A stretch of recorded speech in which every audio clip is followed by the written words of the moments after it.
ফাসেক ফুজ্জাররা ডক্টর ফক্টর ইসলামের উপকারও করতে পারে না, ক্ষতিও করতে পারে না। ইসলামের উপকারও করে আলেমরা, ইসলামের ক্ষতিও করে আলেম।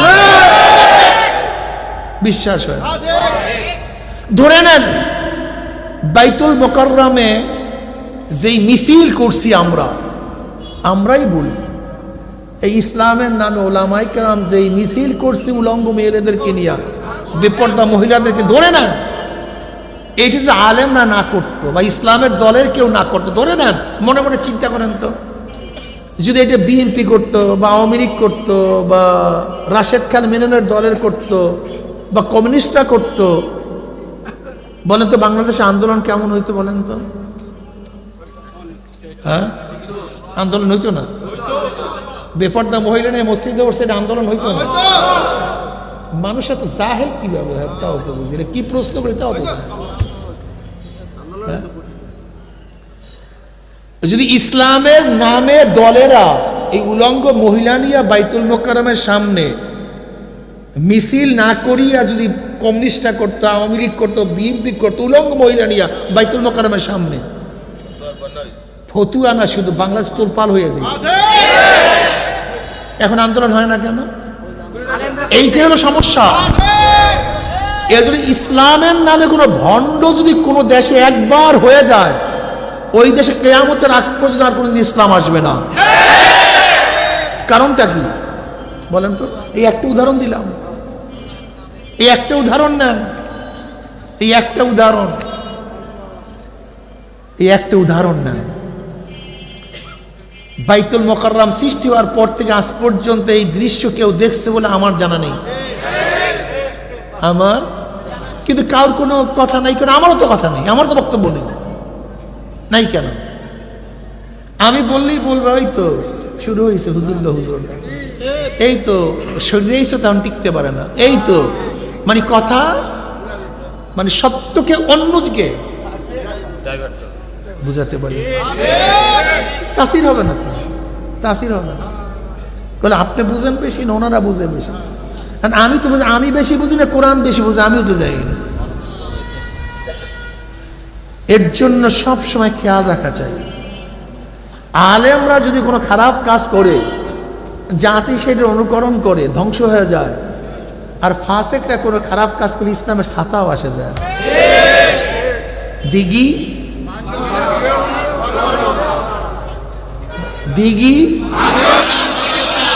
নদী, যারা আলেম না ইসলামের উপকার করতে পারে না, যারা আলেম, এটা কিয়ামত পর্যন্ত মনে রাখা, কিয়ামত পর্যন্ত অন ইসলামিক দল ইসলামের কিচ্ছু করতে পারে না। অন ইসলামিক দল ইসলামের কোনো ক্ষতি করতে, বরং ইসলামের যত বেশি ক্ষতি করে তত বেশি আন্দোলন হয়, সংগ্রাম হয়, বিপ্লব হয়।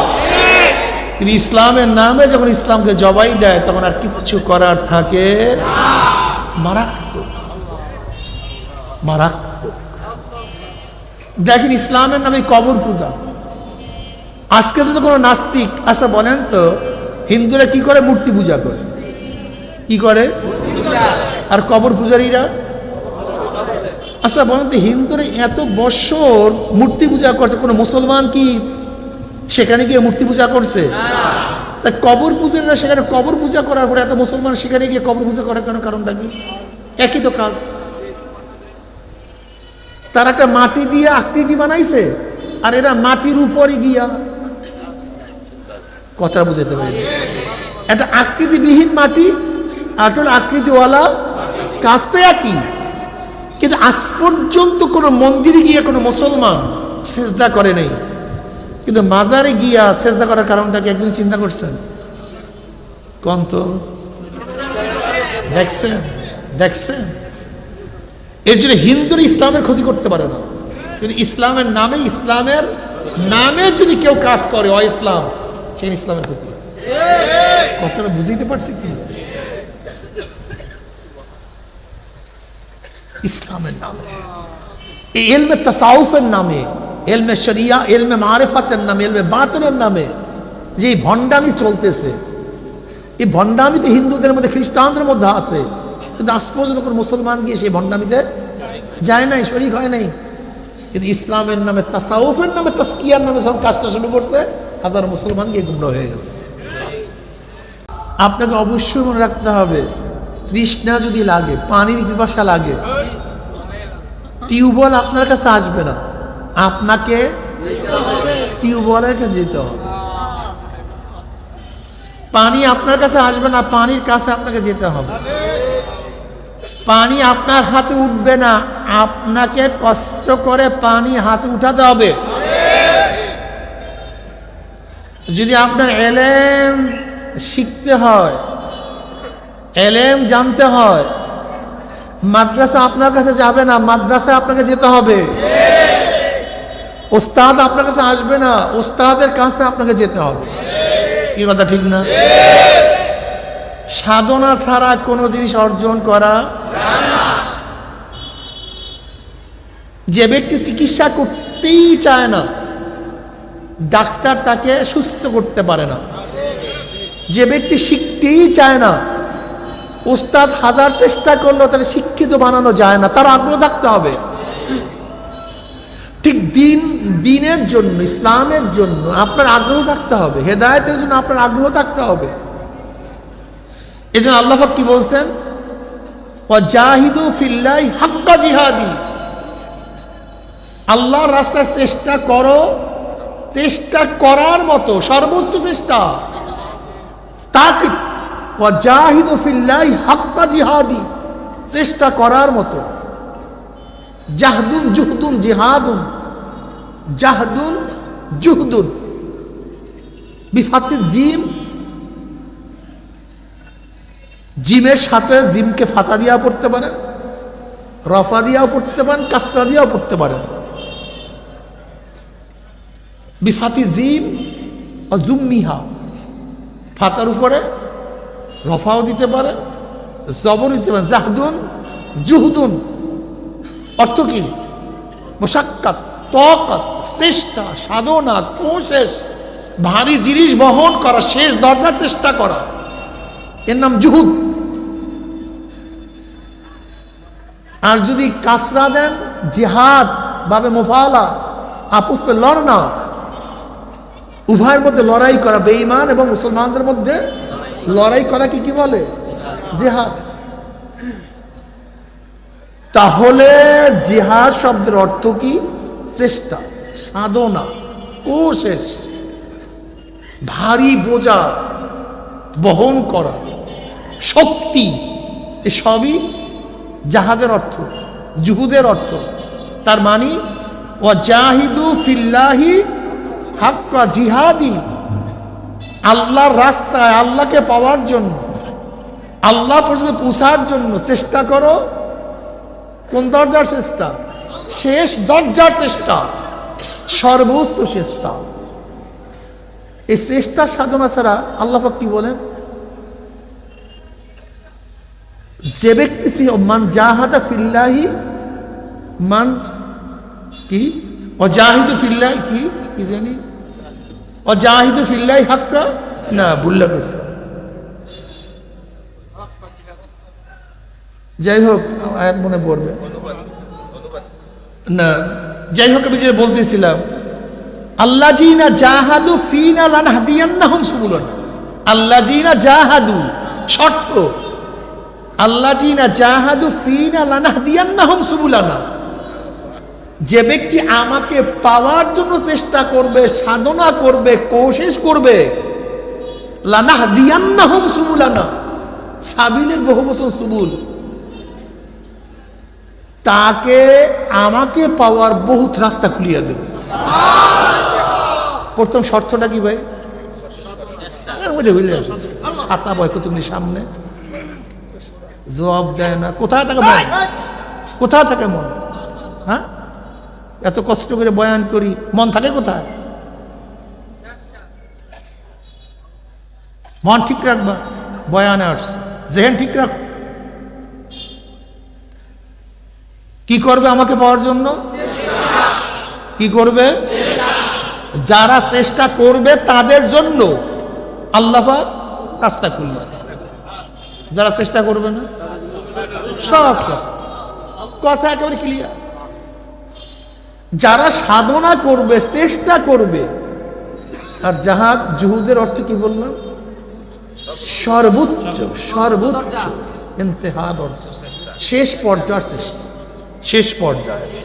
কোন পর্যায়ে? জাহিদু ফিল্লাহি হাক্কা জিহাদি, আল্লাহ রাস্তায় চেষ্টা করো, চেষ্টা আল্লাহকে বয়ান, বয়ান তো এই। এখন দেখার বিষয় আল্লাহ বলছেন যারা চেষ্টা করবে তাদের জন্য মাওলার রাস্তা আছে, যারা চেষ্টা করবে না আমার তোমার জন্য। আজকে ইসলামকে খেল তামাশার বস্তু বানায় ফেলাইছে, ইসলামকে খেল তামাশার বস্তু, খেল তামাশা, খেল তামাশার বস্তু বানাইছে। মনে যা চায় তাই। যদি ইসলাম খেল তামাশার বস্তুই হইতে তা নবীগণ এত চেষ্টা করলেন কেন? গোটা নবীরা সর্বোচ্চ চেষ্টা করেছেন, গোটা নবীরা, সমস্ত নবীর উম্মতদের মধ্যে মাওলাকে পাওয়ার জন্য সর্বোচ্চ চেষ্টা করেছেন। সাহাবায়ে কেরাম রিদওয়ানুল্লাহি তাআলা আজমাইন সর্বোচ্চ চেষ্টা করেছেন। আল্লাহর ওলিরা সর্বোচ্চ চেষ্টা করার কারণে তো মাওলাকে বলেছে। ইমাম গাজালি রহমতুল্লাহ আলাইহি বলেন, মাওলার মধ্যে বন্দার মধ্যে ৭০,০০০ নূরের পর্দা। কত হাজার ভাই? এক একটা পর্দা ভেদ করতে কত সময় লাগবে? ইমাম গাজালি বলেন ৫০০ বছরের সময়। কত বছর? বাঁচবো কয়দিন? কোন তো বাঁচবো কয়দিন? ৫০০ বছর লাগবে শুধু একটা পর্দা ভেদ করতে। ইমাম গাজালি রহমতুল্লাহ আলাইহি বলেন, আল্লাহ পাক যাকে কবুল করেন, পছন্দ করেন, ১ সেকেন্ডের মধ্যে ৭০,০০০ নূরের পর্দা ভেদ করে আল্লাহ পর্যন্ত পৌঁছাতে পারে। এই আমার থেকে চেষ্টা। ইন্নাল্লাহ লা ইয়ানজুরু ইলা সুওয়ারিকুম ওয়া আমওয়ালিকুম ওয়ালাকিন ইয়ানজুরু ইলা নিয়্যাতিকুম ওয়া কুলুবিকুম। কলব সবচেয়ে দামি জিনিস। কলব, কলবের চেয়ে দামি কোনো জিনিস নেই। ইয়াউমা লা ইয়ানফাউ মালু ওয়ালা বানুনা ইল্লা মান আতাল্লাহা বিকলবিন সালিম। কলব, এই কলব পরিষ্কার করা যে কত কঠিন, যা চিন্তাও করা যায় না। শয়তান ৫০,০০০ বছর ইবাদত করছে, কত হাজার বছর, কিন্তু কলবটাকে পরিষ্কার করতে পারে না। ৫০,০০০ বছর সিজদা করছে, কিন্তু কলব পরিষ্কার হয়। ও আবেদ ছিল, ওলি ছিল, তাকি ছিল, আরেফ ছিল, খাজেন ছিল, জাহেদ ছিল, লেকিন কলবটাকে পরিষ্কার করতে পারে। এর জন্য বারবার কি দোয়া করে? রব্বানা লা তুযিগ কুলুবানা বা'দা ইয হাদাইতানা ওয়া হাব লানা মিন লাদুনকা রাহমাহ ইন্নাকা আনতাল ওয়াহ্হাব। বারবার দোয়া করি, নাহলে হেদায়েতের গোমরাহ করি।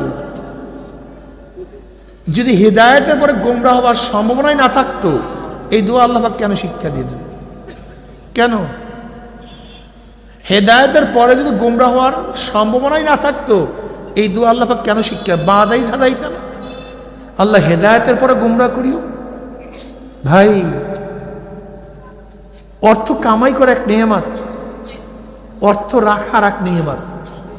আপনি বহুত টাকা কামাই করছেন, এখান থেকে ঢাকা পর্যন্ত যাওয়ার পরে দেখেন টাকা নাই, কি হইল? কি হইল? ডবল কষ্ট। না পাইতাম এক কষ্ট, কিন্তু পাওয়ার পরে হারায় গেলে ডবল কষ্ট। যেরকম টাকার দিকে সব সময় চোরের নজর, মনে রাখতে হবে ঈমান ও আমলের দিকে সবসময় শয়তানের নজর। যেই গাছে ফল নাই সেই গাছে ঢিলা নাই, যেই ঘরে মাল নাই সেই ঘরে শয়তানের চক্ষু নাই, নজর নাই। যে ব্যক্তির মধ্যে আমল নাই, শয়তানের নজর সেই ব্যক্তির দিকে নেই। করবে কি? শয়তানের মধ্যে নাই কিছু, ফাঁকা। এই যে অনেকে বলে না তোলাবাদের মধ্যে, তালবে ইলমদের মধ্যে অনেক শয়তান বেশি, কথাটা ঠিক, আসলে তো কথা সত্য। এই কথাটা 100% সত্য। তাহলে কেন? তোমার দিকে শয়তান তাকায় লাভ থাকে, তুমি নিজেই তো শয়তান, তুমি নিজেই তো শয়তান। শয়তান তো তাকাবে এই তালবি আলিমের দিকে, এই তলেবে এলেমের দিকে, কেন ওর মধ্যে তো আসল জিনিস আছে, কোরআন হাদিসের এলেম আছে। মনে রাখবেন, দিঘি ভাঙ্গেও না, দিঘি গড়েও না, নদী ভাঙ্গে নদী গড়ে। ফাসেক ফুজ্জাররা ডক্টর ফক্টর ইসলামের উপকারও করতে পারে না, ক্ষতিও করতে পারে না। ইসলামের উপকারও করে আলেমরা, ইসলামের ক্ষতিও করে আলেম। বিশ্বাস হয়?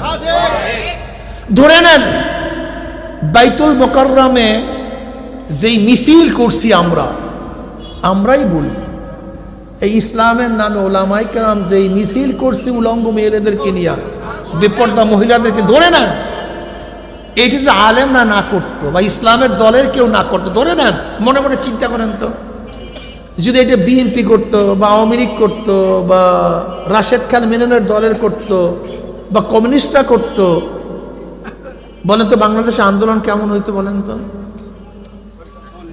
হ্যাঁ, আন্দোলন হইতো না? বেপর্দা মহিলা নিয়ে মসজিদে উঠছে, আন্দোলন হইতো না? মানুষ এত জাহেল কিভাবে হয় তাও তো বুঝি না, কি প্রশ্ন করে তাও তো। যদি ইসলামের নামে দলেরা এই উলঙ্গ মহিলা নিয়ে বাইতুল মুকাররমের সামনে মিছিল না করিয়া যদি কমিউনিস্টরা করতো, আওয়ামী লীগ করতো, বিএনপি করতো, উলঙ্গ মহিলা নিয়ে বাইতুল মুকাররমের সামনে, ফতুয়া না শুধু বাংলাদেশ তোলপাল হয়ে যায়। এখন আন্দোলন হয় না কেন? এইটাই হলো সমস্যা। এর জন্য ইসলামের নামে কোনো ভণ্ড যদি কোনো দেশে একবার হয়ে যায়, ওই দেশে কিয়ামতের আগ পর্যন্ত আর কোনোদিন ইসলাম আসবে না। কারণটা কি বলেন তো? এই একটা উদাহরণ দিলাম, এই একটা উদাহরণ নেন, এই একটা উদাহরণ নেন। বাইতুল মুকাররম সৃষ্টি হওয়ার পর থেকে আজ পর্যন্ত এই দৃশ্য কেউ দেখছে বলে আমার জানা নেই। আমার কিন্তু কারোর কোনো কথা নাই, কেন? আমারও তো কথা নেই, আমার তো বক্তব্য নেই, নাই কেন? আমি বললেই বলবো ওই তো শুরু হয়েছে হুজুর, এই তো শরীরেইছো, তখন টিকতে পারে না, এই তো মানে কথা, মানে সত্যকে অন্যদিকে বুঝাতে পারি, তাসির হবে না, তাসির হবে না। বলে আপনি বুঝেন বেশি না ওনারা বুঝে বেশি? আমি তো বুঝি, আমি বেশি বুঝি না কোরআন বেশি বুঝি, আমিও তো যাই না। এর জন্য সব সময় খেয়াল রাখা চাই, আলেমরা যদি কোনো খারাপ কাজ করে জাতি সেটার অনুকরণ করে ধ্বংস হয়ে যায়, আর ফাসেকরা কোনো খারাপ কাজ করে ইসলামের ছাতাও আসে যায়। দিঘি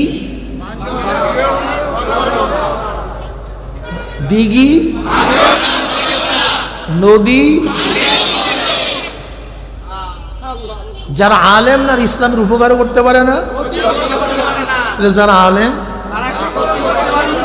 এটা কিয়ামত পর্যন্ত মনে রাখে, কিয়ামত পর্যন্ত অন ইসলামিক দল ইসলামের কিচ্ছু করতে পারে না। অন ইসলামিক দল ইসলামের কোনো ক্ষতি করতে, বরং ইসলামের যত বেশি ক্ষতি করে তত বেশি আন্দোলন হয়, সংগ্রাম হয়, বিপ্লব হয়। কিন্তু ইসলামের নামে যখন ইসলামকে জবাই দেয় তখন আর কিচ্ছু করার থাকে মারাত্মক, মারাত্মক। দেখেন ইসলামের নামে কবর পূজা। আজকে যদি কোনো নাস্তিক, আচ্ছা বলেন তো হিন্দুরা কি করে? মূর্তি পূজা করে, কি করে? আর কবর পূজারীরা, আচ্ছা বলেন তো হিন্দুরা এত বছর মূর্তি পূজা করছে, কোনো মুসলমান কি সেখানে গিয়ে মূর্তি পূজা করছে? তা কবর পূজারীরা সেখানে কবর পূজা করার পরে এত মুসলমান সেখানে গিয়ে কবর পূজা করার কেন? কারণটা কি? একই তো কাজ। তারা একটা মাটি দিয়ে আকৃতি বানাইছে, আর এরা মাটির উপরে গিয়া, কথা বুঝাতে পারি, একটা আকৃতিবিহীন মাটি আর আকৃতিওয়ালা, কাজ তো একই। কিন্তু আজ পর্যন্ত কোনো মন্দিরে গিয়ে কোনো মুসলমান সেজদা করে নাই, কিন্তু মাজারে গিয়া সেজদা করার কারণটা কি একদিন চিন্তা করছেন? কোন তো দেখছেন? দেখছেন? এর জন্য হিন্দুরা ইসলামের ক্ষতি করতে পারে না, কিন্তু ইসলামের নামে যদি কেউ কাজ করে অ ইসলাম, সেখানে ইসলামের ক্ষতি। কথাটা বুঝাইতে পারছি কি? ইসলামের নামে, এই ইলমে তাসাউফের নামে, ইলমে শরিয়া, ইলমে মারিফাতের নামে, ইলমে বাতিনের নামে যে এই ভণ্ডামি চলতেছে, এই ভণ্ডামি তো হিন্দুদের মধ্যে, খ্রিস্টানদের মধ্যে আছে, কিন্তু আজ পর্যন্ত কোনো মুসলমান গিয়ে সেই ভণ্ডামিতে যায় নাই, শরীক হয় নাই। কিন্তু ইসলামের নামে, তাসাউফের নামে, তাসকিয়ার নামে যখন কাজটা শুরু করছে, হাজার মুসলমান গিয়ে গুমরা হয়ে গেছে। খুব সতর্ক, খুব মারাত্মক, খুবই কঠিন এই মাসালা, খুবই কঠিন। আগে সমস্ত মানুষ বিপর্দা হইলেও সবাই মনে করতো পর্দা ফরজ, কথা কয় না? বেপর্দার পক্ষে কোনো আলেম কোনোদিন কলম ধরেনি, বেপর্দার পক্ষে কোনোদিন কোনো আলেম। এখন আলেমরা বেপর্দা হওয়ার কারণে আলেমরাই তার পক্ষে কলম ধরে। আপনি দেখাতে পারবেন না কোনো আলেম বেপর্দার পক্ষে কলম ধরছে কোনোদিন, কিন্তু আলেমরা যখন কাজটা শুরু করছে, এখন আলেমরাই সেইটাকে সহি করার জন্য অমুকের ছবি দেয়, তমুকের ছবি দেয়, তমুকের ছবি দেয়। কেন দেয় বলেন তো? জিনিসটা অবৈধ না, এটা ঠিক কি এটা খারাপ না? আপনি কি জানেন মূর্তি পূজা কিভাবে শুরু হয়? প্রথম ইসলাম কিভাবে ধ্বংস হয় আপনি জানেন?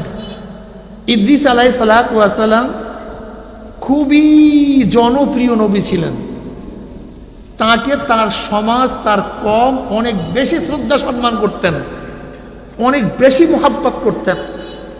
তিনি যখন দুনিয়ার থেকে বিদায় হয়ে গেছেন, তার কম বেকারার হয়ে গেছে, কারোর হুঁশ নাই, কি করবে? প্রথম হুজরায় গিয়া সে যেখানে ইবাদত করত, সেখানে গিয়া সবাই ইবাদত করত। এরপর আস্তে আস্তে আস্তে আস্তে আস্তে আস্তে সেই ইবাদত খানাটাকে বেশি বেশি শ্রদ্ধা সম্মান করতে গিয়ে একেবারে সীমা লঙ্ঘন করা শুরু করছে। একদিন শয়তান কি করছে, তার একটা ছবি আনিয়া লটকায় দিচ্ছে। প্রথম থেকে পূজাও করতো না, সেজদাও করতো না, শ্রদ্ধা সম্মান করত। এরপরে করতে করতে করতে করতে একদিন সেটা কি করছে, প্রথম সুমা দেয়া, মাথা নত করা, সেই সেজদা করা শুরু করছে। এরপরে তার আকৃতি বানানো শুরু করছে। একদিন ইসলাম শিরক দুনিয়াতে আসে নাই, ইসলাম একদিনে ধ্বংস হয় নাই, ইসলাম একদিনে প্রতিষ্ঠিত হয় নাই। এই যে তানাজুলি শুরু হয়েছে আলেমদের মধ্যে পর্দা নিয়ে, আপনি ভাবছেন কি 50 বছর পরে অবস্থাটা কি হবে? এই পর্দা ফরজ, এটা আমাদের মনেও থাকবে না। এখন হাজারো ফরজ আছে আমরা জানিই না। শুরু হয়েছে আস্তে আস্তে আস্তে আস্তে ধ্বংস, আস্তে আস্তে হয় না একসাথে হয়? ক্যান্সার একদিনই সমস্ত রক্তের মধ্যে ছড়ায়া পড়ে না? আস্তে আস্তে আস্তে আস্তে আস্তে আস্তে প্রথম দেখবেন আস্তে মোহাব্বত তুলিয়া দিবে, একটু অসম্মান করা শুরু করবে, প্রথম ভালো লাগবে না, প্রথমে টি হবে, এরকম আস্তে আস্তে আস্তে আস্তে তানাজুলি আস্তে আস্তে হয়, একদিনে হয় না। এর জন্য প্রিয় ভাইয়েরা আমার, আলাইকুম বিসুন্নতি ওয়া সুন্নাতিল খুলাফায়ে রাশিদিন আল মাহদিয়িন তামাসসাকু বিহা ওয়া আদ্দু আলাইহা বিন্নাওয়াসিস। আল্লাহ আল্লাহ রসুল যা করছেন, গোটা দুনিয়ার পীরেরা, গোটা দুনিয়ার মুহাদ্দিসরা, গোটা দুনিয়ার মুফতিরা যদি সেই কাজ না করে, আমি সেই কাজ একা করব। আর তারা যা করেন নাই, তারা যা করেন, গোটা দুনিয়ার মৌলবীরা, মুহাদ্দিসরা, মুফতিরা, পীরেরা সব একসাথে হয়ে সেই কাজ করলে আমি সেই কাজ করব না। ঈমানকে মজবুত রাখিয়ান বর্তমান যুগে, ঈমানকে মজবুত, খুব কঠিন। দাজ্জালি ফিতনা শুরু হয়ে গেছে। কি ফিতনা? আমি বারবার একটা কথা বলতে চাই, দাজ্জালের মূল কাজটা কি? ধোঁকা দেয়া। বলেন, ওর মূল কাজটাই না ধোঁকা দেয়া। ধোঁকা। আমাকে বিশ্বাস করো, তোমার বাবা জান্নাতে। আমাকে বিশ্বাস করো, তোমার শস্য ভরে যাবে। আমাকে বিশ্বাস করো, তুমি সুস্থ হয়ে যাবে। আমাকে বিশ্বাস করো, আমার ঈমান আনো, জান্নাতে চলে। সব কি? জোরে বলেন। দাজ্জালের মূল কাজটাই হলো ধোঁকা দেওয়া। আজকেও দাজ্জালের মধ্যে হাজারো আছে ইসলামের নামে ধোঁকা দেয়া। দাজ্জালের মূল কাজটা কি? মুখে যা বলে কাজে তা না, কাজে যা করে। এরকম আছে কি না আমাদের মধ্যে? এই মুখ আর অন্তর এবং কাজের সাথে যাদের মিল নাই, এর হলো দাজ্জালের উত্তরসূরি। সে যে হোক না কেন, আমি হই, আপনি হন, যেই হন না কেন, ধোঁকাবাজ। এই ধোঁকাবাজকে আল্লাহ আল্লাহ রসুল পছন্দ করেন। ধোঁকা দেওয়া যাবে, এটা খারাপ। মিথ্যা বলা যাবে না।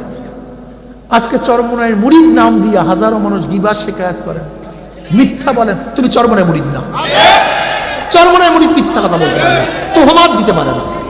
তুমি তোহমাত দিবা কেন? একজনের গিবা শিকায়াত করবা কেন? অহেতু অপবাদ দিবা কেন? জায়েজ আছে? সম্পূর্ণ হারাম, কবিরা গুনাহ, ডাইরেক্ট কবিরা গুনাহ। মিথ্যা বলা কবিরা গুনাহ, গিবা শিকায়াত করা কবিরা গুনাহ, ধোঁকা দেয়া কবিরা গুনাহ। কেন করবা তুমি এই কাজ? অপবাদ কেন দিবা? মিথ্যা কেন বলবা? তুমি বলে হুজুর ফেসবুকে, এটা আরো বেশি কবিরা গুনাহ। কারণ তোমার এইটা ধোঁকায় পড়ছে, অনেকে ধোঁকায় পড়ছে। এইটা চরমনায় মুজাহিদরা করতে পারবে। তোমাকে হাজারো গালি দেখানো, তুমি গালি দেবা কেন? এটা ডাইরেক্ট ফিসকিয়াত, এটা ডাইরেক্ট ফিসকিয়াত। তুমি কেন গালি দিবা? কেন? কারণটা কি? তুমি গালি দিবা কেন? তোমার মুখের ভাষা ভালো হওয়া চাই, তোমার আখলাক ভালো হওয়া চাই, তোমার চরিত্র ভালো হওয়া চাই, তোমার অন্তরটা ভালো হওয়া চাই। ইয়াউমা লা ইয়ানফাউ মালুন ওয়ালা বানুনা ইল্লা মান আতাল্লাহ বিকলবিন সালিম। কলবটা ভালো হওয়া চাই। এই কলবটা যার ভালো, সে তত ভালো। এই চেহারার নাম মানুষ না, পোশাকের নাম মানুষ না, টাকার নাম মানুষ না, গাড়ির নাম মানুষ না, বাড়ির নাম মানুষ না। আসল মানুষ কলব। জোরে বলেন কি? এই কলবটাকে সাফ করেন না ভাই। এক ব্যক্তি হাজার হাজার কোটি টাকার মালিক, কিন্তু কলবটা পরিষ্কার, কোনো ক্ষতি আছে? আর একজন রাস্তার খয়রাতি, কিন্তু কলবটা অপরিষ্কার। এই খয়রাতির কোনো লাভ আছে? হ্যাঁ, আসল খেলা তো কলব নিয়ে। হ্যাঁ, হাজারো বস্তির লোক হিন্দু এমন কোন অপরাধ নেই যা করে না। এই গরিব হয়ে লাভটা কি? কোনো ফজিলাত আছে? আবার হাজার কোটি টাকার মালিক আমার মাওলাকে এক সেকেন্ডের জন্য বলেন, এই টাকায় কোনো ক্ষতি আছে? আসলে মূল খেলা তো কলব। হাজার কোটি টাকার মালিক এসিতে ঘুমায়, কিন্তু ফজরের নামাজ কাজা হয় না, তাহাজ্জুদে উঠিয়া যায়। এই এসির কোনো ক্ষতি আছে? আর একটা মশার মধ্যে ঘুমাইয়াও তাহাজ্জুদ করতে পারে না, ফজরের নামাজ পড়তে পারে না। এই মশার কেমন কোনো ফজিলাত আছে? একজনের দামি পোশাক পরলো, তাকাব্বুরি আসে না। আর একজনের সিরা জামা পরিয়া দেখেন না, খয়রাতি খয়রাতির সঙ্গে মারামারি লাগছে। কথা কয় না? কিসে কিসে মারামারি লাগছে? একটা একটা মারামারি লাগছে পুরা দল। তুই এখানে বসলি কেন? অথচ খয়রাতি। কলব ঠিক হয়নি, কলব ঠিক হয়নি, হিংসা। অথচ খয়রাতি আল্লাহওয়ালা, আল্লাহওয়ালা। আবার দেখা যায় কত বড় লোক, ভিতরে কোনো হিংসা নাই। এ চরমনের কত মুজাহিদ, হাজার কোটি টাকার মালিক, কিন্তু রাস্তা ঝাড়ু দেয়, পায়খানা সাফ করে রাত। আছে কি নেই? ওসমান গনি, গনি মানি ধনী, কলবটা পরিষ্কার। জান্নাতের মধ্যে নবী রফিক সাথী হয়েছে, অথচ ধনী, কিন্তু কলবটা পরিষ্কার। অথচ কত গরিব, কলব পরিষ্কার, নামাজ নেই, রোজা। এই হাজারো গরিব আছে, নামাজ নেই, রোজা নেই। এই গোরাবাতের ফায়দাটা কি? তুমি গরিব হয়ে লাভটা কি? আবার অনেক গরিব যাদের কলবটা এত পরিষ্কার, এত সুন্দর, স্বচ্ছ। হাজারো গরিব কাজের সময় কাজ বন্ধ করিয়া নামাজে হাজির, হাজারো গরিব কাজ বন্ধ করিয়া চরমনায় ময়দানে দৌড়, হাজারো গরিব কাজ বন্ধ করিয়া হালকা জিকিরে হাজির, হাজারো গরিব কাজ বন্ধ করিয়া মাসিক ইস্তেমায় হাজির। নাই নাই, কলবটা পরিষ্কার হয়ে গেছে। কলব সবচেয়ে দামি, সবচেয়ে দামি কলব। লা তা'মাল আবসারু ওয়ালাকিন তা'মাল কুলুবুল্লাতী ফিস সুদূর। তাদের বাহ্যিক চক্ষু অন্ধ হয় নাই, কলবের মধ্যে যে চক্ষু, সেই চক্ষু অন্ধ হয়ে গেছে।